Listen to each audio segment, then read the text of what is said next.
Assalamualaikum warahmatullahi wabarakatuh. Bismillahirrahmanirrahim. Alhamdulillahi rabbil alamin wa bihi nasta'in ala umuri dunya waddin. Subhanaka la ilma lana illa ma 'allamtana innaka antal alimul hakim. Wa la hawla wa la quwwata illa billahil aliyyil azim. ولا حول ولا قوة إلا بالله العلي العظيم ولا حول ولا قوة إلا بالله العلي العظيم أما بعد قال الله سبحانه وتعالى في كتابه الكريم أعوذ بالله من الشيطان الرجيم بسم الله الرحمن الرحيم واضرب لهم مثل الحياة الدنيا كماء أنزلناه من السماء فاختلط به نبات الأرض فأصبح هشيما تذروه الرياح وكان الله على كل شيء مقتدرا المال والبنون زينة الحياة الدنيا والباقيات الصالحات خير عند ربك ثوابا وخير أملا صدق الله العظيم بسم الله ما شاء الله لا يسوق الخير إلا الله بسم الله ما شاء الله لا يسرف السوء إلا الله بسم الله ما شاء الله ما كان من نعمة فمن الله بسم الله ما شاء الله لا حول ولا قوة إلا بالله العلي العظيم ولا حول ولا قوة إلا بالله العلي العظيم ولا حول ولا قوة إلا بالله العلي العظيم أما بعد. Muslimin dan muslimat yang dirahmati Allah Subhanahu wa taala, alhamdulillah.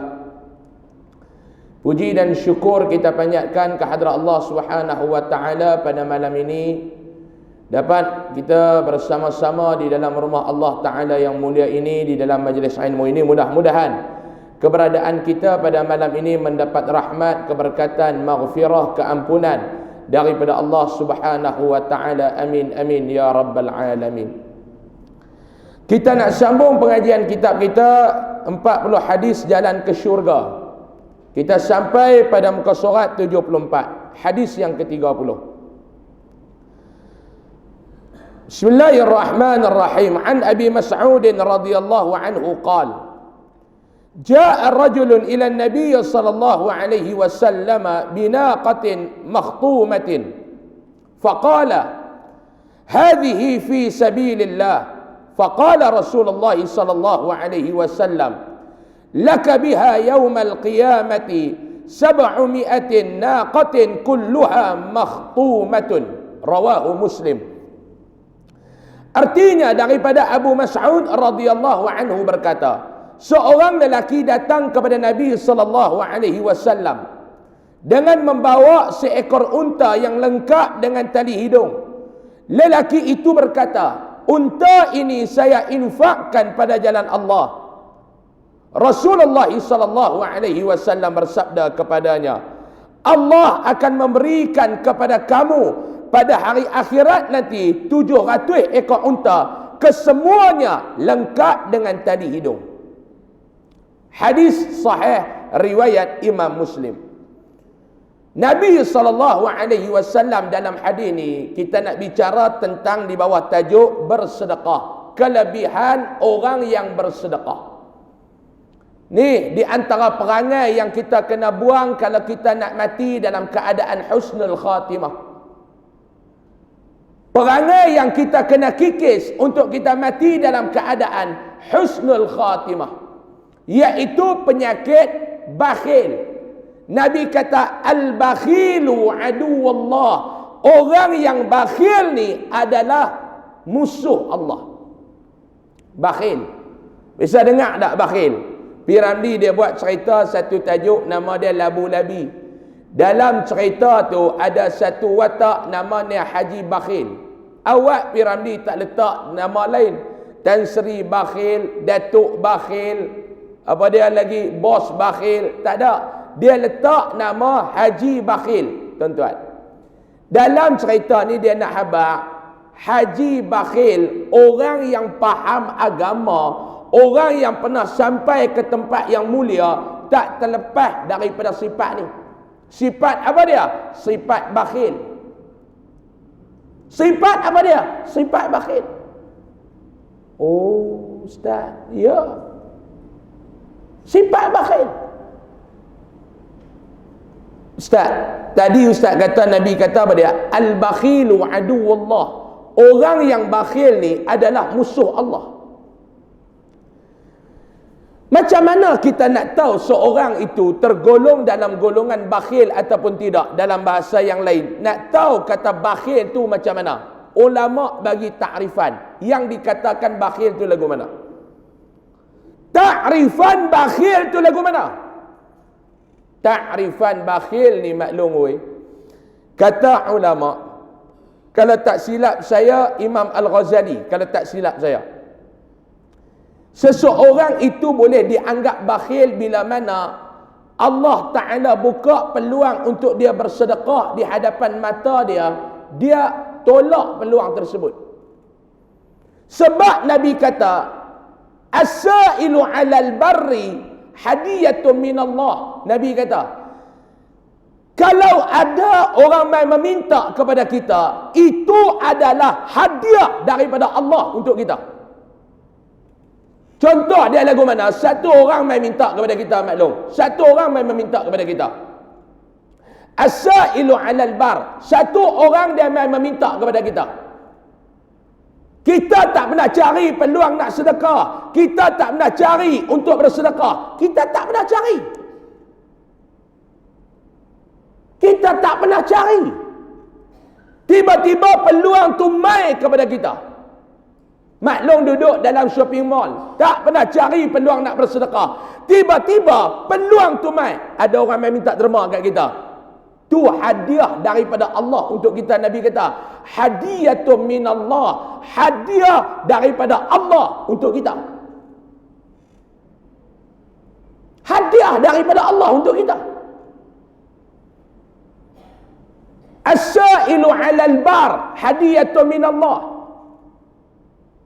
Hadiah daripada Allah untuk kita. Bayangkan kalau kita bagi hadiah dekat seseorang, tiba-tiba orang tu tolak hadiah kita. Lagu mana kita rasa? Kita bagi hadiah dekat satu orang, tiba-tiba satu orang tu tolak hadiah kita.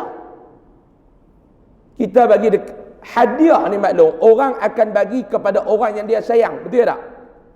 Tuan-tuan, betul tak? Tuan-tuan akan bagi hadiah kepada orang yang tuan-tuan sayang. Tuan-tuan takkan bagi hadiah kepada orang yang tuan-tuan benci. Takkan. Maklum akan bagi hadiah kepada orang yang maklum sayang. Allah, dia akan bagi hadiah kepada hamba yang dia sayang. Maknanya tuan-tuan, tiba-tiba ada peluang nak bersedekah di depan mata dia. Kita kena anggap bahawa aku ni Allah Ta'ala sayang. Sebab tu Allah Ta'ala buka peluang ni di depan mata aku. Kita pergi cucuk duit dekat ATM bank. Keluar-keluar daripada ATM, ada orang nak minta derma depan pintu tu. Hadiyatun minallah. Itu adalah hadiah daripada Allah untuk kita. Hadiah daripada Allah untuk kita. Pergi cucuk. Cucuk duit. Hadiyatun minallah. Hadiah daripada Allah untuk kita.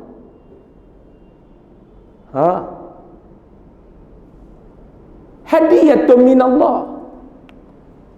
Tiba-tiba orang yang tolak benda ni, tolak hadiah daripada Allah, dia akan menjadi musuh Allah. Namanya bakhil. Tuan-tuan duduk dalam masjid malam ni, bukan dia dah minta apa, tapi masjid tuan-tuan dia tak buat perangai apa ni, dia tak buat aktiviti lagu tu, aktiviti duk tolak tabung waktu kuliah tu. Ada masjid lain dia duk buat. Tiba-tiba ada orang tolak tabung mai dekat tuan-tuan, tabung masjid.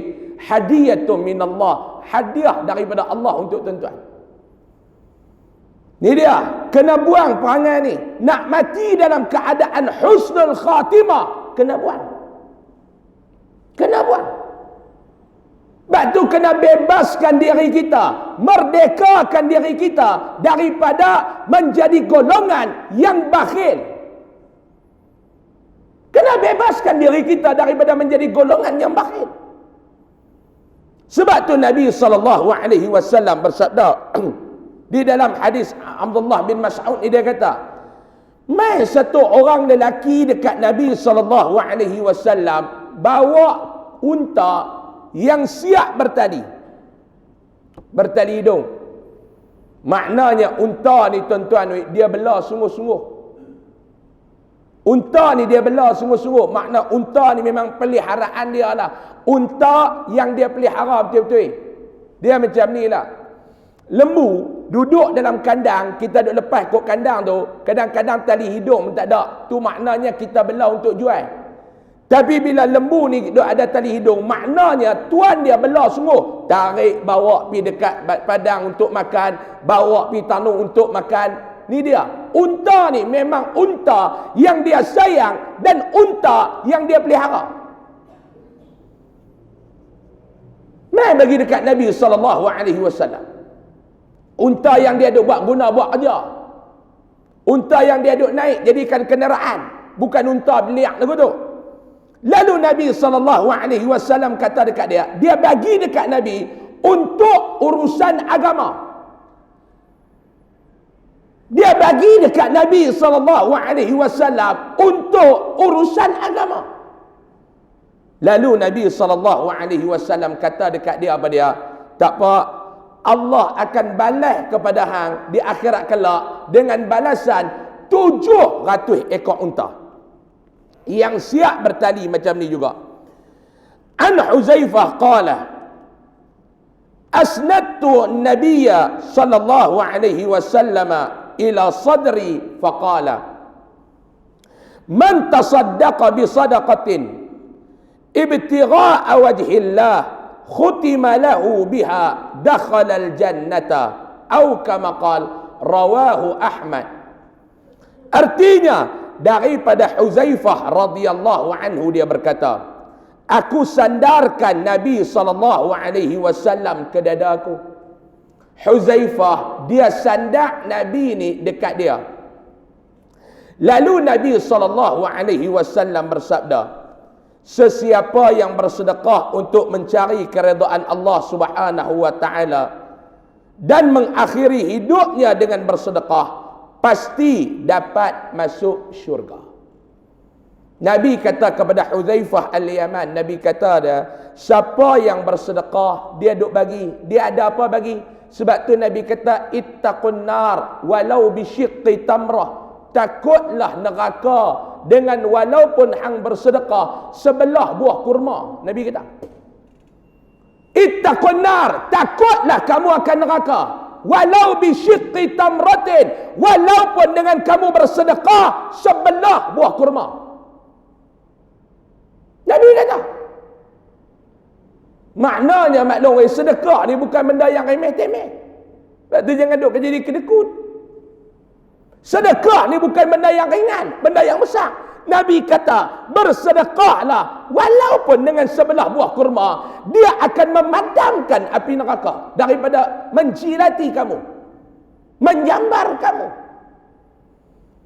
Pasal apa Nabi kata buah kurma maklum? Sebabnya tuan-tuan, zaman Nabi ni habis tak ada pun buah kurma ni ada dalam rumah. Susah tara mana pun satu orang, buah kurma ni akan ada dalam rumah. Betul tak? Habis tak ada, akan ada buah kurma dalam rumah. Sebab duduk keliling pokok kurma. Keliling pokok kurma.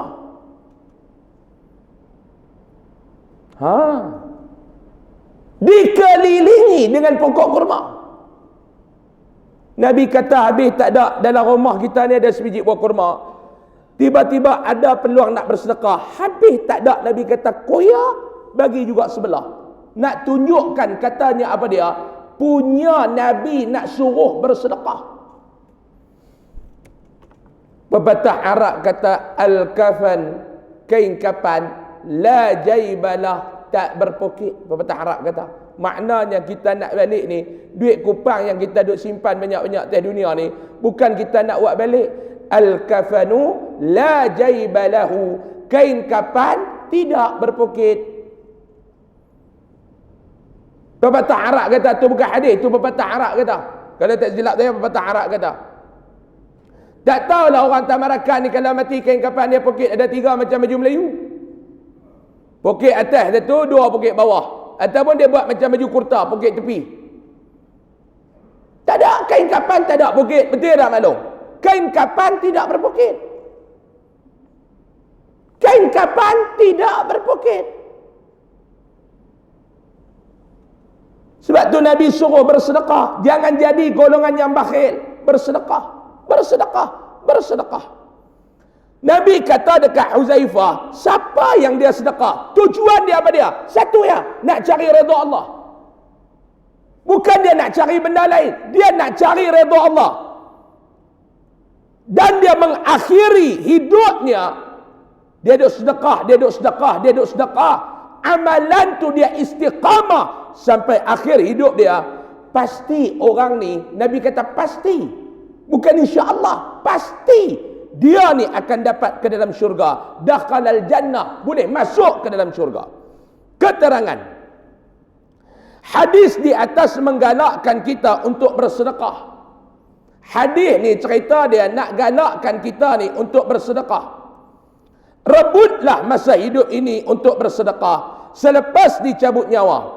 Terlalu ramai manusia yang menyesal kerana tidak bersedekah ketika hidup. Orang yang tak bersedekah masa hidup ni akan menyesal waktu dia nak mati kelak. Orang yang tak bersedekah masa hidup ni akan menyesal waktu nak mati. Allah Ta'ala berfirman dalam surah Al-Munafiqun ayat 10 dan 11. A'udzu billahi minasyaitonir rajim. Wa anfiqu mimma razaqnakum min qabli an ya'tiya ahadakumul maut. Fayaqula rabbi laula akhartani ila ajalin qarib fa asaddaqa wa akum minas salihin. La yu'akhirallahu nafsan idza jaa ajaluha wallahu khabirun bima ta'malun. Maksudnya, dan belanjakanlah, wa anfiqu, dermakanlah. Sebab tu agama ni tuan-tuan, Nabi suruh kita ni jaga dengan 2. Yang pertama dengan harta, yang kedua dengan nyawa. Berapa kali Allah Ta'ala ulang dalam Al-Quran ayat dia apa dia? Wajahadu fi sabilillah bi amwalihim. Yang pertama, hang nak berjihad, nak menegakkan agama Allah, jalan yang pertama hang kena bagi kepada Allah apa dia? Amwalihim. Hang kena jaga agama, hang kena memperjuangkan agama dengan harta hang. Sebab dalam dunia ni manusia dia sayang harta, tuan-tuan. Dia sayang harta. Bila dia tak mau ni, Allah Ta'ala bagi dekat dia penyakit wahan. Kan Nabi kata yang aku bimbang kena kepada umat aku ni penyakit umat-umat dahulu. Apa dia? Al-wahnu, penyakit wahan.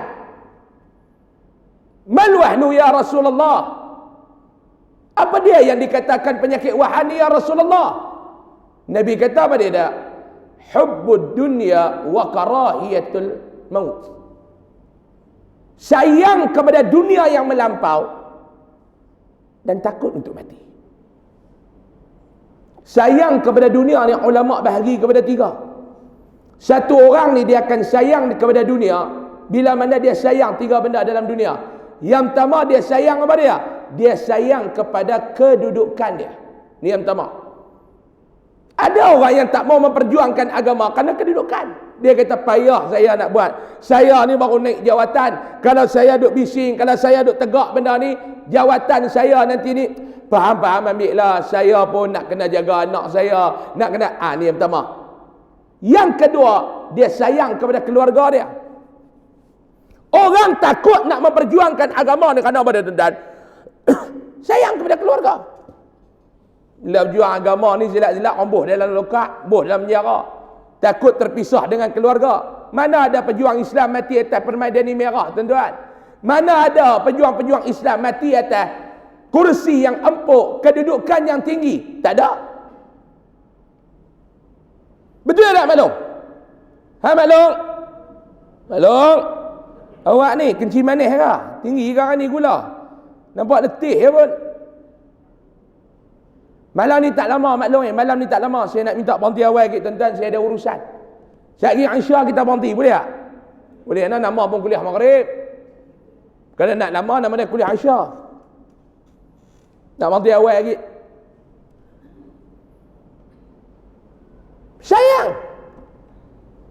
Pejuang Islam mati dalam penjara.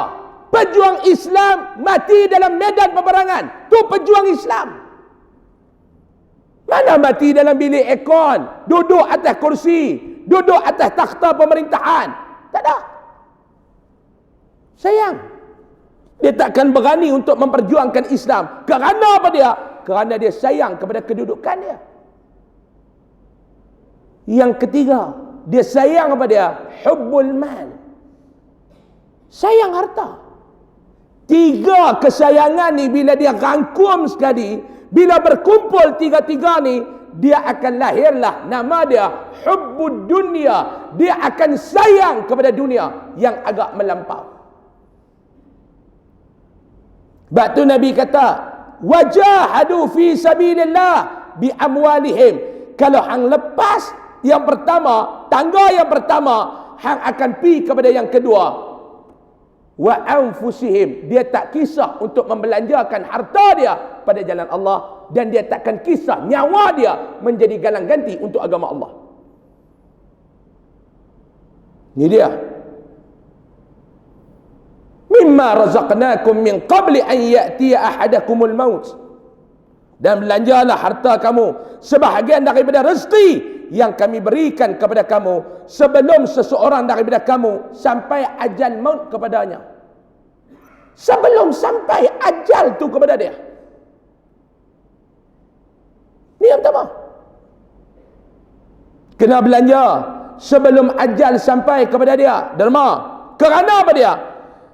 Maka pada saat itu dia akan merayu kepada dengan katanya, wahai Tuhanku, alangkah baiknya kalau engkau lambatkan sedikit sahaja lagi ajal aku. Dia akan kata ke Allah, ya Allah, kalau boleh lambatkanlah sedikit, tak lama pun ya Allah, tangguhkanlah sedikit ajal aku ni, tangguhkan sedikit. Untuk apa dia? Untuk supaya aku dapat bersedekah dan dapat pula aku menjadi daripada golongan orang yang saleh. Fa asaddaqa wa akum minas salihin.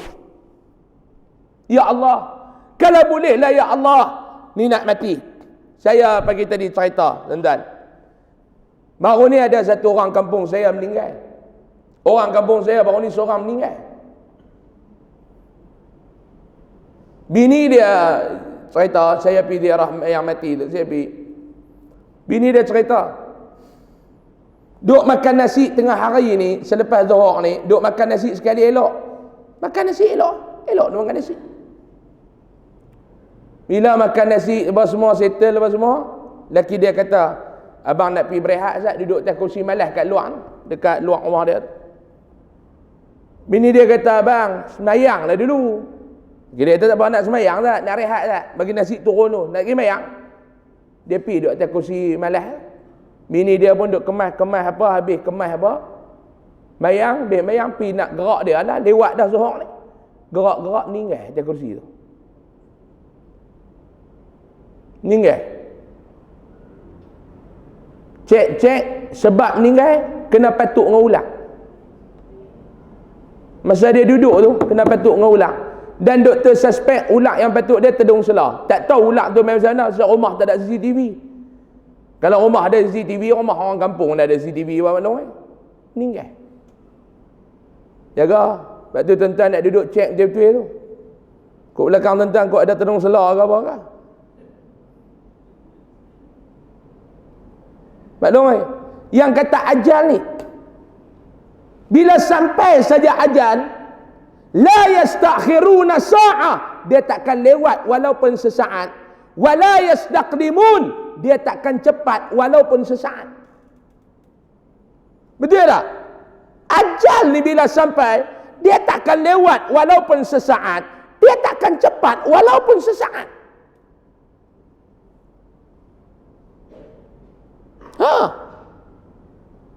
Sampai piap, sampai jalan. Kita Kita bukan dia duk tunggu kita maklum. Dan ingatlah, Allah tidak sekali-kali akan melambatkan kematian sesuatu yang bernyawa apabila sudah sampai ajalnya. Allah takkan melewat walaupun sesaat ajal kita. Sebab tu kena rebut, fastabiqul khairat, kena berlumba-lumba nak buat benda baik. Lumba, bukan cepat, lumba. Allah Ta'ala kata, berlumba-lumba untuk buat kebaikan. Jangan duduk lengah. Nak buat kebaikan, kena segera melawan. Sebab orang yang berlawan ni tuan-tuan, dia ada 3 ciri dia. Yang pertama, dia tekad. Yang kedua, bersungguh-sungguh. Yang ketiga, tidak akan memberi peluang. Tu sifat orang yang berlawan. Tekad nak menang. Bila tekad nak menang, dia akan bersungguh-sungguh buat kerja dia. Yang ketiga, dia takkan bagi peluang kepada orang. Sebab tu kebaikan kena berlumba-lumba. Tapi kita tak berlumba. Relax ya. Sebab apa dia? Duk rasa lama lagi kot nak hidup. Kena berlumba-lumba maklum lah. Lepas ni kalau nak derma tu, rebut tabung. Tarik tabung. Kalau boleh aku orang pertama yang nak bubuh duit. Ni dah. Tabung Jumaat lalu, senyum. Dia kata senyum pun sedekah Ustaz pada otak dia. Senyum sedekah tu depan muka kawan, bukan depan muka tabung, bodoh oi. Depan muka tabung kena jolok duit baru sedekah nama dia. Sebab tu orang mengajak, jangan duduk lena. Ngaji elok-elok. Senyum yang sedekah tu depan muka kawan. Depan muka tabung kena jolok masuk, baru dia jadi sedekah. Boleh faham? Baik. Hadis ke-32. Selamat dari sifat takabur, khianat dan berhutang ketika mati. Hadis yang ke-31, redha terhadap Allah, Islam dan Rasulullah sallallahu alaihi wasallam. Baik, apa makna redha? Sekejap dia cerita apa makna redha.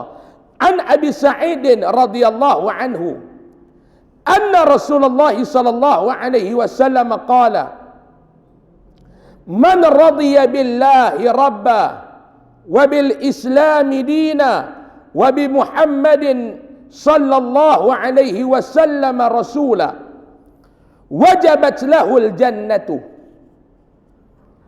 فعجب لها أبو سعيد فقال أعدها علي يا رسول الله. فأعادها عليه ثم قال وأخرى يرفع الله بها للعبد 100 درجة في الجنة ما بين كل درجتين كما بين السماء والأرض. قال وما هي يا رسول الله؟ قال الجهاد في سبيل الله. رواه مسلم. Daripada Abu Sa'id radhiyallahu anhu dia berkata, sesungguhnya Rasulullah sallallahu alaihi wasallam bersabda,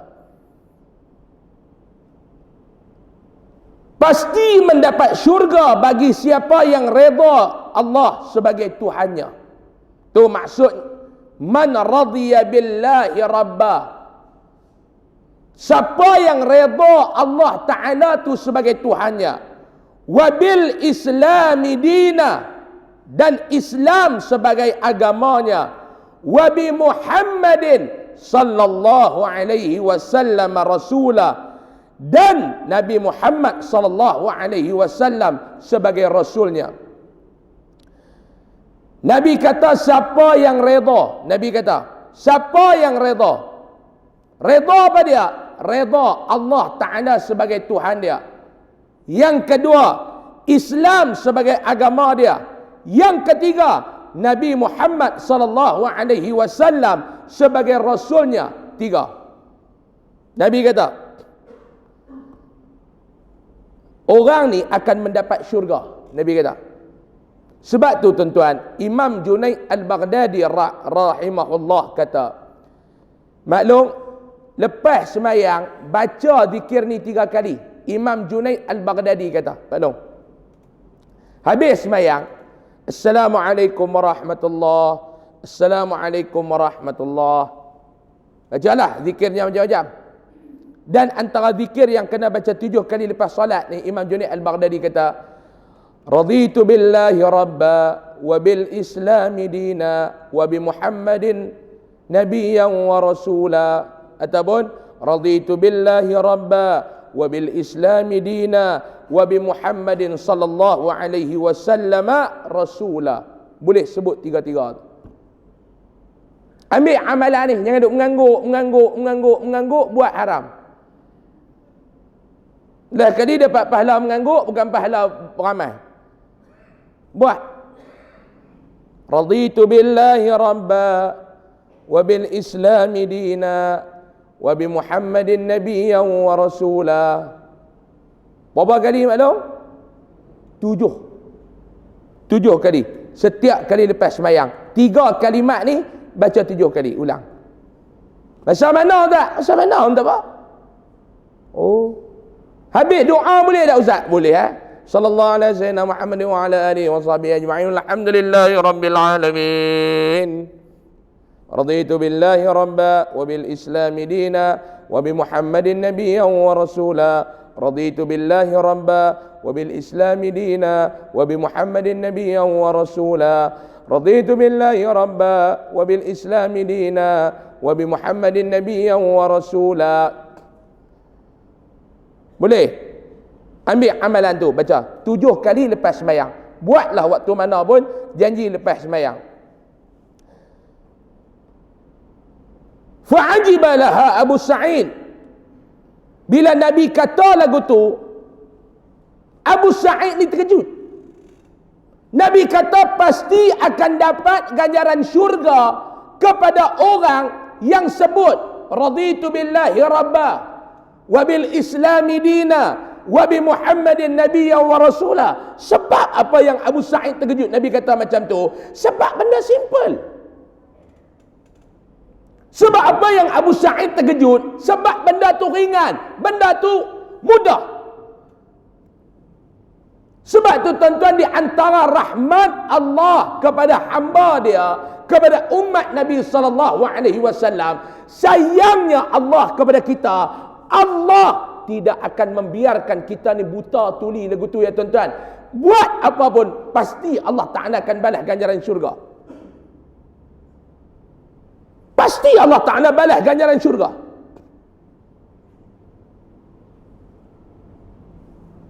Pasti Allah Taala balas. Ganjaran apa? Ganjaran syurga. Pasti Allah Taala balas. Subhanallah. Subhanallah. Raditu billahi rabba wa bil islami dina wa bi Muhammadin nabiyyan wa rasulah. 3 ayat tu baca. Terkejut Abu Sa'id Al-Khudri. Maka Rasulullah sallallahu alaihi maka dia berkata, "Tolong ulang perkara tadi kepada saya wahai Rasulullah." Abu Sa'id bila dengar dia terkejut. Dia kata, "Ya Rasulullah, ulang balik apa yang kata tadi." Maka Rasulullah sallallahu alaihi wasallam pun mengulanginya. Kemudian baginda bersabda.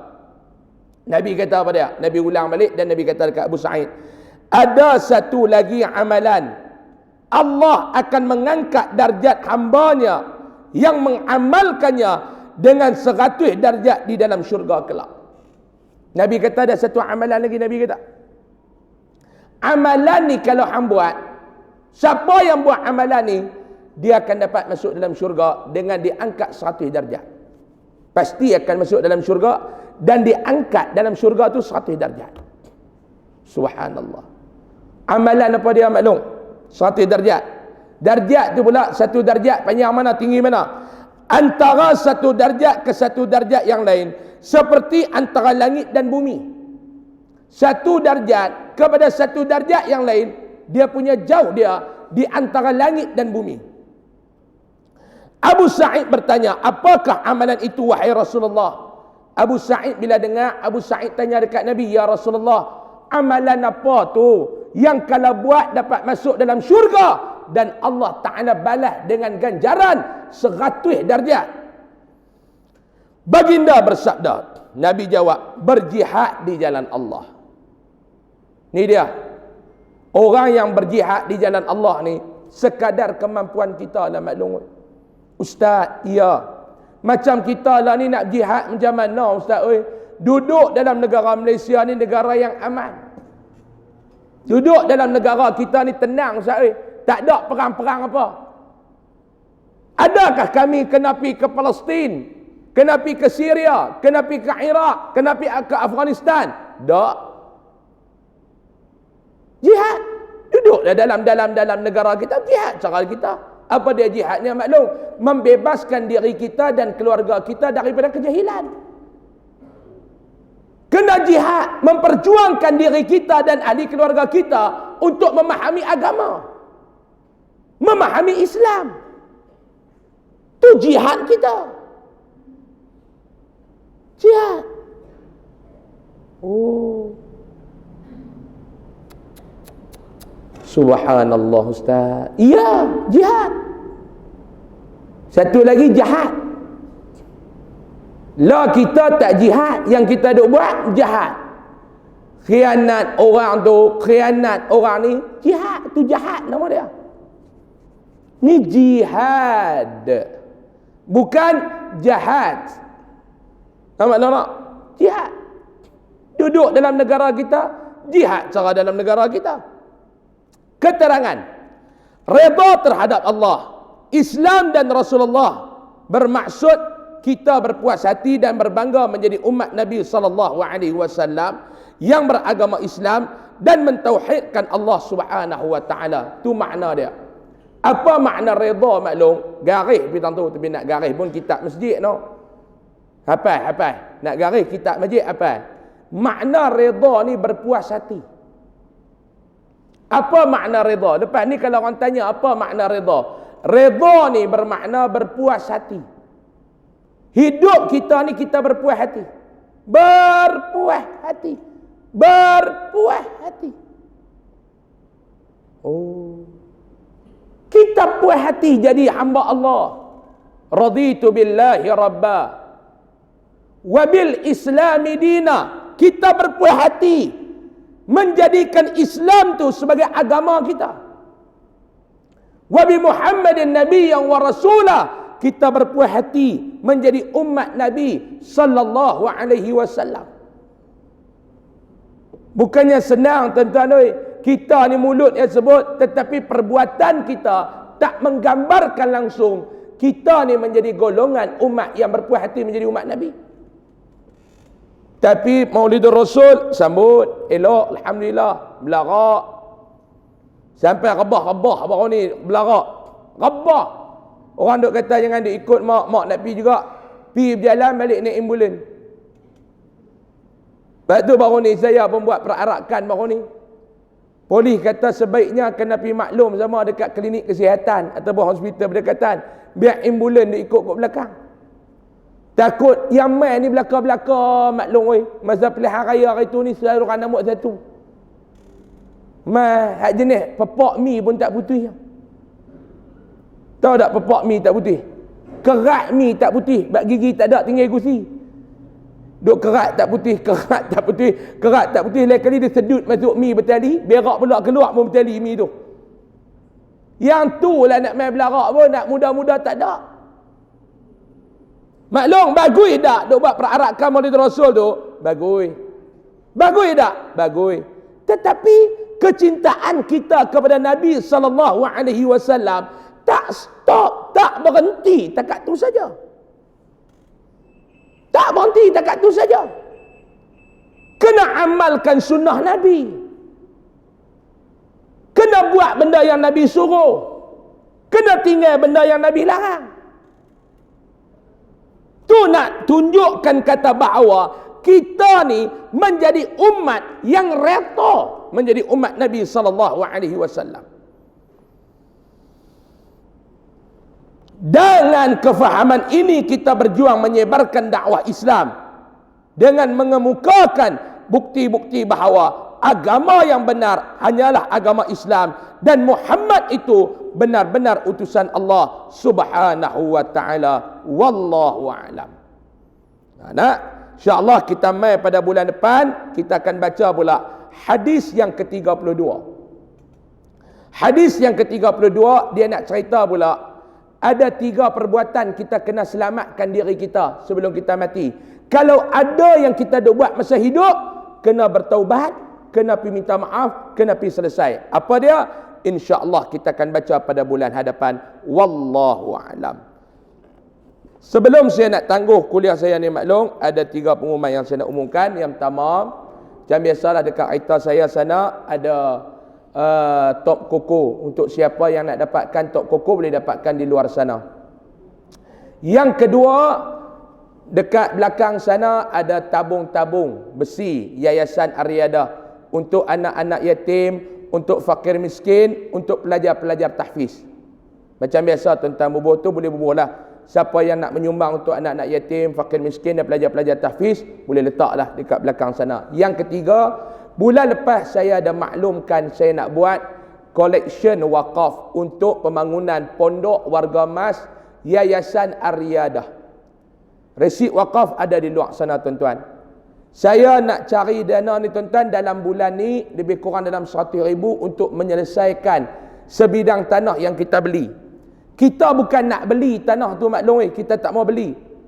Tanah dulu ni tuan-tuan ingat tak? Lepas Covid dulu saya ada kutip duit tuan-tuan, saya nak buat surau. Mula buat masjid di Yala, selesai 1.3 juta. Lepas tu buat surau 2 tahun lepas, surau siap. Tanah tu orang wakaf. Bila saya buat surau, ada mai pula sebelah tu dia kata, "Ustaz, ni sebidang tanah ayah kami ada 2, 3, 4, 5, 6 beradik ni. Kami nak buat apa tanah ni Ustaz? Tanah ada kecil, nak bahagi pun tak padan. Sekarang kami wakaf lah untuk Ustaz buat pusat-pusat pengajian."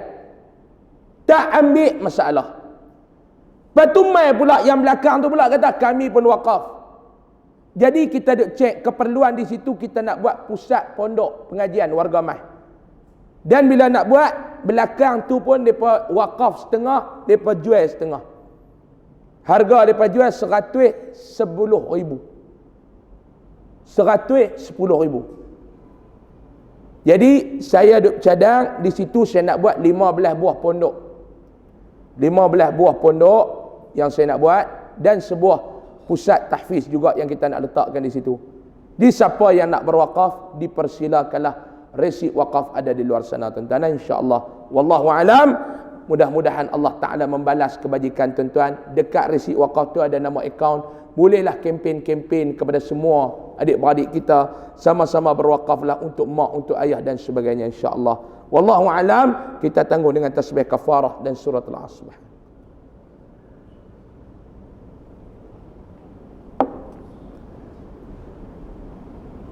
Bismillahirrahmanirrahim. Alhamdulillahirabbil alamin wassalatu wassalamu ala asyrafil mursalin wa ala alihi wa sahbihi ajma'in. Allah manfa'na bima 'allamtana wa 'allimna ma yanfa'una warzuqna 'ilman yanfa'una wa zidna 'ilma. Alhamdulillah ala kulli hal wa na'udzubika min hali ahli an-nar. Sallallahu alaihi wasallam Muhammad walhamdulillahirabbil alamin. Assalamualaikum warahmatullahi wabarakatuh.